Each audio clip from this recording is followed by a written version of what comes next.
Hello, everyone. Welcome to Talking Logistics, where we have conversations with thought leaders and newsmakers in the supply chain logistics industry. It's my great pleasure to welcome today's program, Chris Jones, who's Executive Vice President, Marketing and Services at Descartes. And today we're going to talk about getting through the COVID-19 crisis, advice for supply chain logistics professionals. Now, back in December, when many of us were putting, supply chain and predictions for 2020, none of us envisioned the situation that the world finds itself in today because of the COVID-19 pandemic. And, when it's all said and done, there's going to be many lessons learned. But one of the key questions for today is, how can supply chain logistics professionals navigate, through this crisis? And that's really going to be the main focus of our conversation today. And as always, it's great to have Chris on the program to share his insights and advice on this timely and important topic. So Chris, welcome to the program. Hey, thanks, Adrian. So Chris, I mean, the last time you and I talked was actually right at the beginning of the year. You were planning for your user conference. I know you were talking to, many of your customers at that time. And unfortunately, the conference had to get, postponed or canceled, like just about every event right now. But you have been in, communications with many of your customers leading up, to where we are today. So I know that, you've got a good pulse on kind of, at least from your customer base and the companies you deal with in terms of what's happening out there right now. So why don't we start there? I mean, what are you hearing from supply chain logistics professionals in terms of the challenges that they're facing because of coronavirus, COVID-19 pandemic? All right. Well, I'd say, Adrian, it's really easy to describe. It's not, the problem is huge, but it's easy to describe as that we're seeing really what I call a case of extremes, that companies are either finding their business models totally disrupted and quite frankly don't have business or very little business, to the opposite, which is companies who they're trying to service hyper exaggerated markets, and they're scrambling to get it done. So it really kind of falls into those two buckets. And so you can imagine, and we work with a broad array of people. Think of it as, we work with airlines, and what's going on there. Yet they're now scrambling to figure out how to handle air cargo. We work with, leading DIY companies who are just, trying to figure out how to source their demand and get the fulfillment done, home delivery. Same thing in the pharmaceutical, pharmacy world, where the demand is up tremendous. So really just quite a varied situation. Yeah, I mean, those two extremes, I think you actually see that just what you're seeing with unemployment, right? So today the numbers came out, weekly unemployment claims, I think it was 3.3 million, which is, orders of magnitude greater than what it has been. But then you see on the flip side, you see companies like, Walmart and Amazon and CVS and others that are, planning to hire, hundreds of thousands of people in response to kind of the impact on their business. So I think you see, I think that's a indicator of the extremes that you've talked about. So let's dive into some of the things that I think, a lot of people are talking about today and are dealing with today. Starting with, social, distancing. I mean, what actions should supply chain logistics operations take in response to this call for social distancing, and how can technology help perhaps? Well, it's a huge challenge in the following sense that you think of like home delivery, last mile delivery, your drivers and their helpers, if you have them and so forth, they're really on the front lines there. And so if you think about this, what we've got to be able to do is get them out of what I'll call a lot of the traditional interactions that we've seen. So the interesting part of this is there's been a huge push for, proof of delivery, sign on glass, and so forth. But what that involves is handing a device to a customer to then sign it, okay, and then get it back in your hands. And so we've gotten requests from customers for a little bit of help there in terms of changing some of their workflows to get out from under, I'll call it a touch-based or contact-based proof of deliveries. Quite frankly, other customers are doing it on their own. But we're seeing all of this. And so, simple things like take a picture, of the goods in the location you're in. If you're doing GPS tracking, you can verify exactly where it was. You can even take a picture of the person next to the goods. So we're telling people to be a little creative there. And the other things we've seen are, for instance, just getting away from paper-based processes. Again, handing paper to someone is something that, and if you don't know this, COVID virus can exist for quite a number of hours on paper. You don't want to have to hand it to somebody, even then for them to sign it. Believe it or not, people still do that, or just documentation. Make this all electronic. And then really the last thing we've seen is that I'll call it the getting away from some really traditional processes that people have had. For instance, drivers having to show up and then go inside to say, hey, we've arrived, and so forth, and using electronic notifications.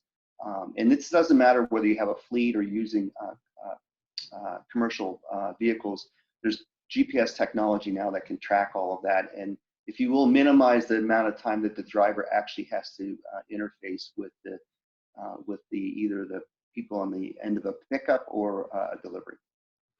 Those are all great examples. I mean, obviously, with all the technology that's come, into use right now with geofencing and GPS and all that, certainly this is a kind of a catalyst to kind of leverage those technologies for the uses that you just talked about right now in terms of verifying that the driver and the truck and the package actually arrived at that particular location, and then combining that with a photo, I think kind of helps in getting away from that. Just this week, you just forget about things. I was outside with my son, and FedEx showed up with a delivery for my son. Actually, he had ordered new running sneakers, and I immediately started walking toward him to get it, so to save him the walk to my front porch. And he immediately put his hands up. He says, "You know what? I'm just going to leave it right here." And I said, "Oh, you're right. I'm sorry." And but again, it's just now this. I think they've got a sensitivity, obviously, because they're in the front lines of this, the drivers and the warehouse workers and everybody that's doing this. So I think to the extent that technology can leverage this to, help enable social distancing and help protect, the health and safety of those that are on the front lines of this, I think is important. Now, related to social distancing, I mean, how can companies enable, again, social distancing for their supply chain logistics personnel? I mean, and what impact is working from home having? Well, this one is one I'd say that is not just a logistics problem, if you will, but also I'll call it just a technology problem for a lot of companies that particularly have had legacy solutions that they use that, they're on premise. They're literally, sometimes this may sound crazy, but you're still amazed how many people have systems that sit under their desks that they use and so forth. And with a lot of the regulations that are going on right now, in terms of, let's say, non-essential businesses and so forth, they're technically supposed to be shut down. So you can't necessarily have IT people going into your office to maintain these systems. And so what we've seen is requests for people to upgrade from older technologies to be cloud-based. And so this has been kind of a big deal here. I think that's quite frankly going to, I'm not going to say spell the end of that kind of situation, but it's really going to, I think, push it along here. The other thing is that if you view this as like a lot of organizations, and by the way, we're one of the people that recommends this in normal times, which is, for instance, centralized planning for transportation, whether it's your fleet or commercial. It's a best practice out there. There's in normal times, you should not have people in the field if you can avoid it, and really bring them together. And I'll skip all the reasons why, because they don't matter now.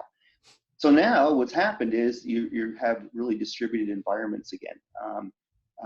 And so the question there is, what are you putting in place for better coordination and control with your workforce that's really managing, for instance, your transportation or supply chain operations here. So I think these are things that we're going to see be revisited, because I guess my other point would be is, and I know this is our own company's conversation, and I'm sure for many people that are listening here or watching today, is that companies are not going to go back completely to offices. I think there are going to be parts of businesses that recognize they run really pretty well distributed.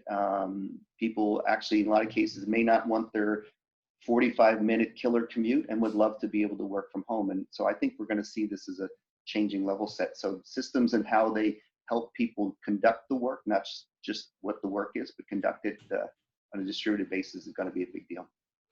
Yeah, that's a great point. I mean, we're actually doing with our Indago community, this week, a question around, what early lessons learned would be, or what would be some of the changes that they foresee happening in supply chains, when it's all said and done. And what you just said right now is one of the things that's coming up on top. in the survey is, the recognition that, the ability to be able to work remotely, and be able to still run your operations efficiently and effectively when you've got a distributed workforce, and be able to tap into, the systems, as you just noted. As you were talking back there, I was reminded of, one of the last conferences I went to this year before everything got canceled was the Food Shippers of America conference, and Billy Bean, spoke at it from, the Oakland A's. And the kind of the quote that I loved that he said that I wrote up was, you can't run your business in 2020 as if it's still 1999. And I Right, think, right. I think a lot of systems out there, forget about 1999. They may have systems that are 1989 or 1979. And I think in situations like this, where you've got these mandates to only essential workers being in the office and so forth, where people are now disconnected from these systems that they need to run their business if they're not on the cloud or if they don't have some kind of a way to tap into it. So I think that's a key lesson learned, I think, for many companies that, have been operating on these outdated systems or don't have a good way to, tap into that. One of the things you said earlier, you talked about, business models having, starting to adapt. And we're certainly seeing that, in a variety of different ways in response to this crisis. I mean, what other types of changes to operations and business models are happening? And, how severe are they, from a supply chain logistics perspective? Actually, some things are really simple, and other things are, I'll call it, much more monumental. But I got a few to share based on what we're seeing. So one thing I would tell everybody is, if you've got a routing system or your transportation management system, if you haven't adjusted your road speeds to run faster, your times to be shorter, you're really missing a huge opportunity. And I'll just give a quick example. We had a customer who noticed, they use our mobile technology, and they noticed their drivers were coming back in really early at getting everything done, but hour or more or less time to get the routes run. And so they thought about it, and it's like, hey, think there's no traffic on the road, and so they increased the road speeds. Their deliveries per hour went up 37%, and that's pretty amazing. One simple road speed factor change here, so it could be just that quick, and especially for these businesses now that are really scrambling to get meet the demand that's out there. Another thing that really fits in that same model is looking at a rerouting or strategic routing exercise. There's technology now that makes it a lot simpler to do. You can do it with your existing systems in a lot of cases, but given the conditions have changed, good or bad, you really should look at the routes, particularly if you have more, call it master routes or static routes. These kinds of volume changes, and it doesn't take a lot. Really put the existing routes you run in jeopardy. And again, if you're looking for more capacity, this is a quick way to get some wins there. Some other ones that we're seeing in the e-commerce space is we're seeing companies come to us for warehouse process automation. That's not physical automation. As a matter of fact, one of the interesting comments is that I was just talking with one of the leads in that area for us, is that is this going to put into question robotic automation in warehouses, because they don't scale, all right? And so if you really are looking at adding capacity, I hate to say it's people-based, but you need to be smart about how you do that. So we are getting requests from, I'll call it, e-commerce companies, primarily, where their businesses have taken off because people are buying online as opposed to they can't even buy in stores in many cases, right? So we're seeing that. Equally, for those people that have stores, there's literally hundreds of millions of dollars of inventory that's sitting out there that's trapped in stores that people didn't do ship from store. Now, in our perspective and what we've seen is that you can actually do this pretty quickly. There are low-end, when I say low-end, good capability, but not expensive partial shipping solutions that literally can go up in minutes. So you can actually conduct business from your store with the inventory you have. I mean, many of them have been thinking about, gee, should I be sending this inventory back, which is just a nightmare right now to even contemplate. So this is another good example. Same thing for home delivery. We're seeing the notion of a pop-up home delivery. A lot of companies, and it's not just a North American phenomenon, that didn't do it now are realizing that they have to do home delivery. It could be butchers or all kinds of folks like that you wouldn't have thought about before. are looking for those capabilities. And the other part of it is also how do you enable that leveraging the gig economy? And what I mean by that is not necessarily going to one of the uh, uh, uh, technology-enabled delivery organizations. That's not that they're bad, but that people are looking at how do I basically add that, for instance, to my existing fleet. I already have, for instance, 50 vehicles as an example, and I need 10 more for capacity. Can I bring people in on a contract basis where we don't even have to do things like register them? All right, literally, they can download a phone app and then use that, as part of their business.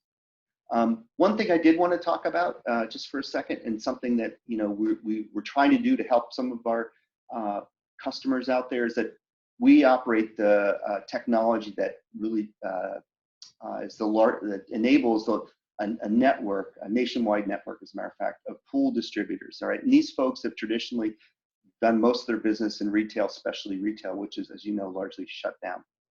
One of the things that these folks have great capability in is last mile. So think of home delivery. If anybody's looking for incremental capacity that sees this, I'm more than willing to introduce you to those organizations. This is not anything that related to Descartes per se. It's really to help them because a lot of them have had 80, 90% of their delivery volumes just cease to happen. So we really want to help these companies. You can get a hold of me at cjones@descartes.com. So that's CJONAS@DESCARTES.com. So this is something we're more than willing to help people with, because it's such a big deal right now for delivery capacity.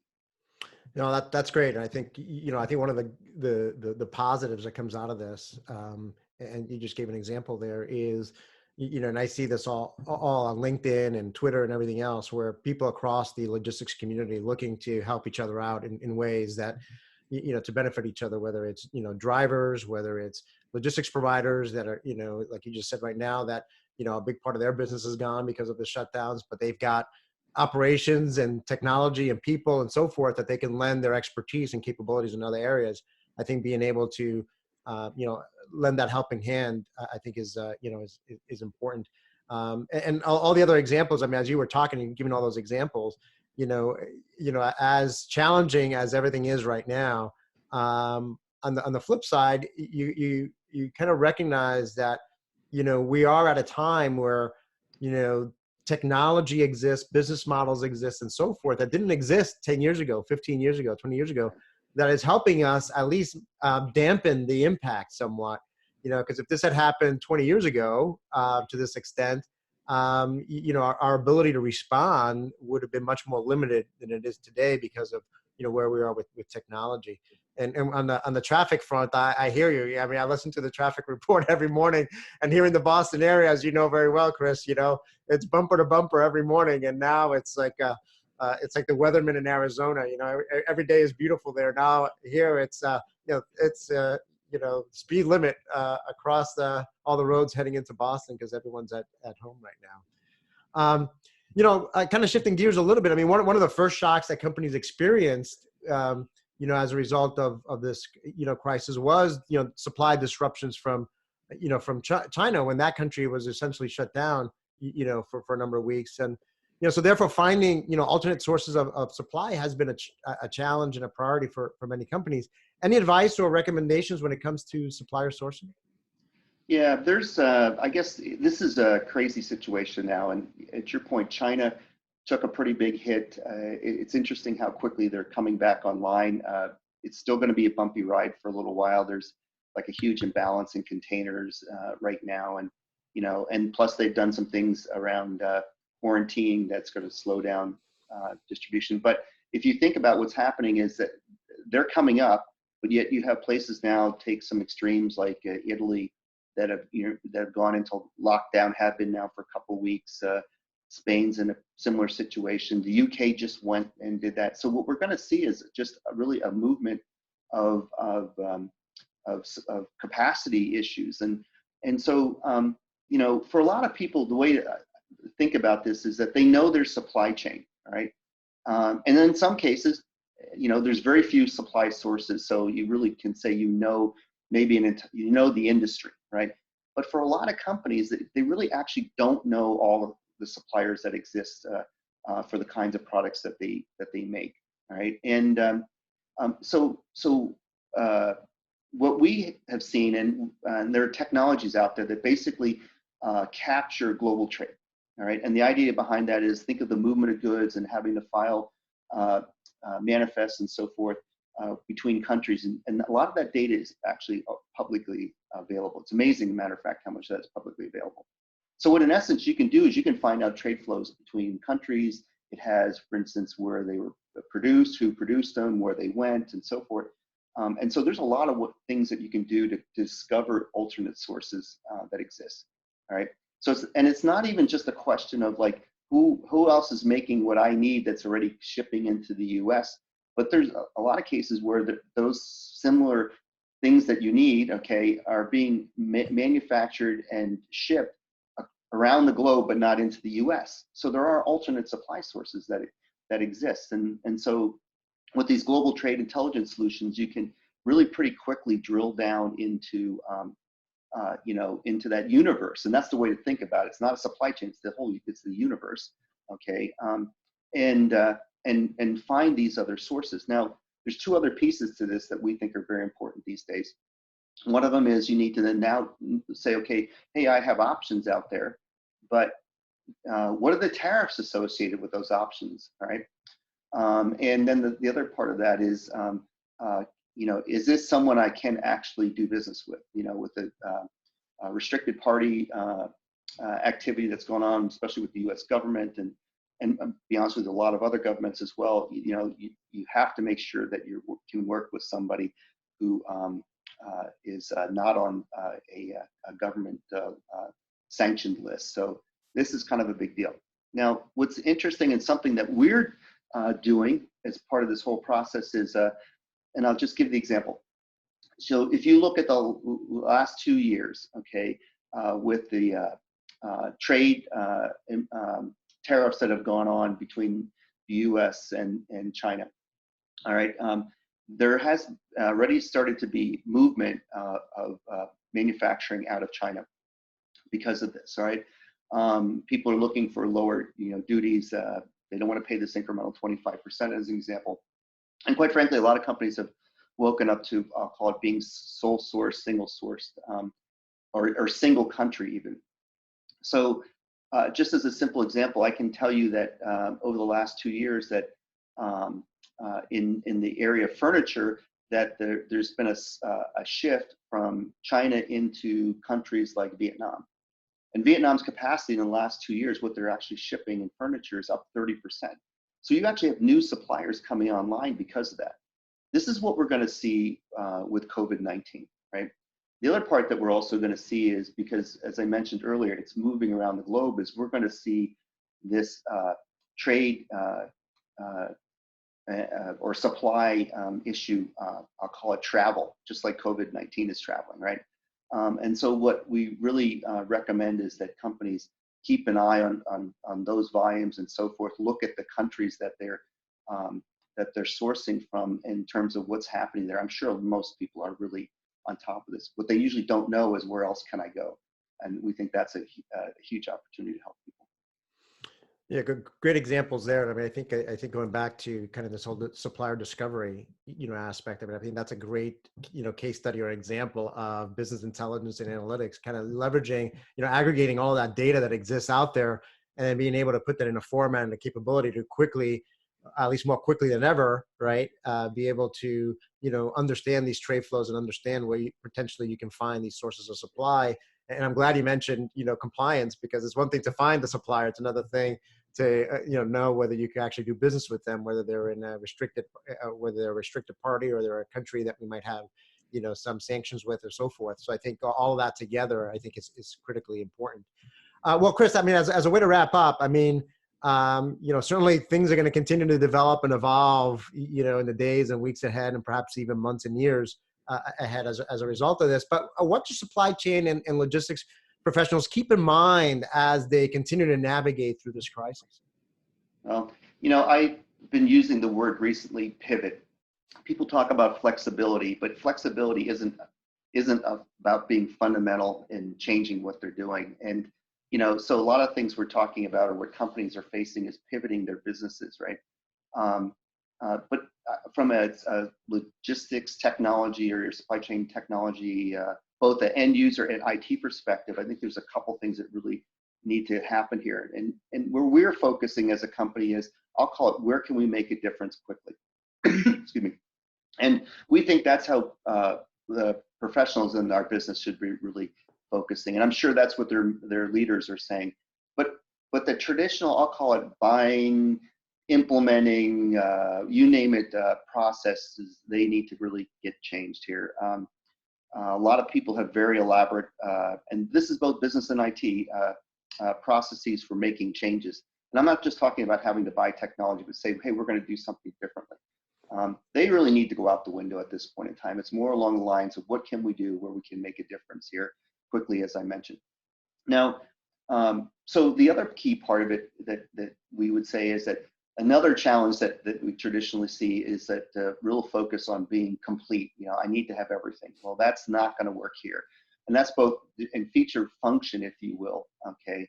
But it's also an integration. So really the 80-20 rule does apply here. What gets you along the path that you want to get to that adds the value? I mean, that to us is where people need to be. And when it comes to integration, I hate to say it, but sneakernet could be fashionable again here if it's what causes you to do, add value to your business. And, I mentioned before about the in-store shipping, forget about having to integrate this into your systems. If you have an easy way to do it, then, hey, super for you, right? But in reality, it's hey, can you use your point of sale system to basically capture the business? And can you just then, type that or take that out, even simple things like, oh, I put it all in Excel and I'll just throw it in there.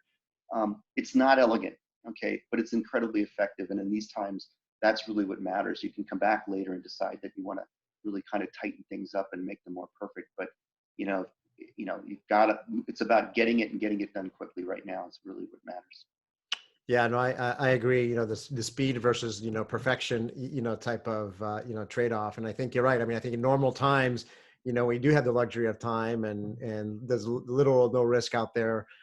You can take your time, but I think right now, I think as companies are trying to, like you said, it's a question of pivoting in many cases, and unfortunately, in some cases, it's a question of survival, right? So it's really, moving quickly here and keeping the broader perspective. Well, Chris, as always, I always enjoy your insights and advice. I think this is going to continue to evolve and change, but I think you provided some great examples and some practical advice, for folks to really think about as they continue to move forward with this. So again, thank you for making the time to be with us today. Well, it's a pleasure, Adrian. These are, quite severe times, and whatever we can do to help both, our customers and others, we're happy to do it. Great. I want to thank those of you that joined us. If you're watching this episode on demand, either at the Descartes website or on Talking Logistics, and you've got a question or a comment for Chris, you can post it there, and I'm sure he'll be more than happy to respond via that medium. Again, thank you for joining us, and look forward to seeing you in a future episode of Talking Logistics. Have a great day. Thanks.